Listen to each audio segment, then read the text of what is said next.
Hi hello welcome to a new vlog. ഇത് സൺഡേയിലുള്ളൊരു വ്ളോഗാണ് കേട്ടോ. അപ്പം രാവിലെ നോക്കിയപ്പോൾ അച്ഛനും അമ്മയും കൂടി കുരുമുളക് പറിച്ചുകൊണ്ടിരിക്കുകയാണ്. അപ്പം ഞാൻ വന്നപ്പോഴേക്കും തന്നെ 3-4 കിലോ പറിച്ചിട്ടുണ്ട്. അപ്പം അച്ഛൻ ഇതിൻ്റെ ഡീറ്റെയിൽസൊക്കെ പറഞ്ഞു തരുമായിരുന്നു. ഇത് പനിനീർ ഗ്രേഡ് 1 കുരുമുളകാണ്. അപ്പം സമ്മർ ആവുന്നതിന് മുന്നേ തന്നെ പറിച്ച് വെക്കണം, ഇല്ലെങ്കിൽ കുരുമുളകെല്ലാം പഴുത്തിട്ട് താഴെ ചാടിപ്പോവും എന്നൊക്കെ പറയുമായിരുന്നു അച്ഛൻ. ഇത് ഇവിടെ കുരുമുളക് മാത്രമല്ല കേട്ടോ, വേറെയും കുറേ മരങ്ങളൊക്കെ ഉണ്ട്. വാഴയുണ്ട്, പ്ലാവുണ്ട്, മാവുണ്ട്, പിന്നെ ജാതിക്കേൻ്റെ മരമുണ്ട്. ഇതെൻ്റെ ഹസ്ബൻഡിൻ്റെ വീടാണ്. ഞാനിവിടെ വന്നിട്ടാട്ടോ ഈ ജാതിക്കേൻ്റെ മരമൊക്കെ കാണുന്നത്.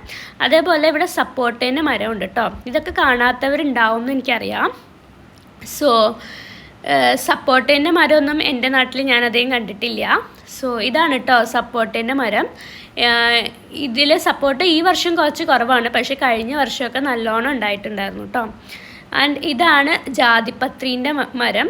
ഇത് ജാതിയൊക്കെ ഈ ജാതിക്കായ പറിച്ച് അതിൻ്റെ ഉള്ളിലെ കുരുവും അതിൻ്റെ ആ ഫ്ലവറൊക്കെ ഉണക്കിയിട്ടാണ് കേട്ടോ നമ്മൾ അത് കടയിൽ കൊണ്ടുപോയി കൊടുക്കുക. അതേപോലെ വീട്ടിലും യൂസ് ചെയ്യുക കേട്ടോ. പിന്നെ ഇതാണ് വാഴ കൃഷി. അച്ഛൻ കുറച്ച് വാഴ കൃഷി ഉണ്ട് അച്ഛന്. രാവിലെ അച്ഛനും അമ്മയും കൂടി തന്നെ കേട്ടോ ഇതിനൊക്കെ വെള്ളമൊക്കെ ഒഴിക്കാറ്. പിന്നെ വേറൊരു കാര്യം, ഇപ്പം അമ്മ അവിടെ ചെയ്തുകൊണ്ടിരിക്കുന്നത് മല്ലി മുളകൊക്കെ ഉണക്കിക്കൊണ്ടിരിക്കുകയാണ്. ഇവിടെ ഇതൊക്കെ ഉണക്കിയിട്ട് മില്ലിൽ കൊണ്ടുപോയിട്ട് പൊടിച്ചിട്ടാട്ടോ യൂസ് ചെയ്യാം. ഇങ്ങനെ ഇപ്പോഴും യൂസ് ചെയ്യുന്നവരും പൊടിക്കുന്നവരൊക്കെ ഉണ്ടാവും അല്ലേ. അപ്പം ഇങ്ങനെ വെറൈറ്റി മരങ്ങളും ഒക്കെ ഉള്ളവർ കമൻറ്റ് ചെയ്യണം കേട്ടോ. Hope you like my video. Thank U.